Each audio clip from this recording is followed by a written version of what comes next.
+1 ഇനി ഇമ്പോർട്ടൻ്റ് ഒരെണ്ണമാണ് horizontal range. Horizontal range define ചെയ്യാൻ horizontal range is equal to horizontal component of velocity into time of flight ആണ്. Time of flight നമ്മൾ first പാർട്ടിൽ already define ചെയ്തിട്ടുണ്ട്. അത് define ചെയ്തത് നോക്കിയിട്ട് വേണം സെക്കൻഡ് പാർട്ട് കാണാൻ. അങ്ങനെയാണെങ്കിൽ ഹൊറിസോണ്ടൽ റേഞ്ച് കാണാൻ R ഈസ് ഈക്വൽ ടു, അതായത് ഹൊറിസോണ്ടൽ കമ്പോണൻ്റ് ആയിട്ട് എടുക്കുന്നത് നമ്മൾ U cos θ ആണ്. ഹൊറിസോണ്ടൽ കമ്പോണൻറ്റ് U cos θ ആണ്. ടൈം ഓഫ് ഫ്ലൈറ്റ് T അല്ലേ, T നമ്മൾ ഓൾറെഡി ഫസ്റ്റ് പാർട്ടിൽ ഡിഫൈൻ ചെയ്തു വെച്ചിട്ടുണ്ട്. U cos θ ഇൻറ്റു T എന്ന് പറയുന്നത് 2U sin θ divided by G ആണല്ലോ.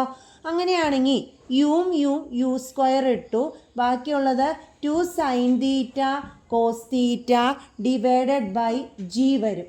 അങ്ങനെയാണെങ്കിൽ +1 തന്നെ മാത്സിൽ ട്രിഗ്നോമെട്രിക് ആപ്ലിക്കേഷനിൽ നമ്മൾ പഠിച്ചിട്ടുണ്ട് 2 sin θ cos θ എന്ന് പറയുന്നത് sin 2θ ആണ് ബൈ G വരും. അങ്ങനെയാണ് R ഈസ് ഈക്വൽ ടു, അതായത് range is equal to U square sin 2θ by G എന്ന് പറയും.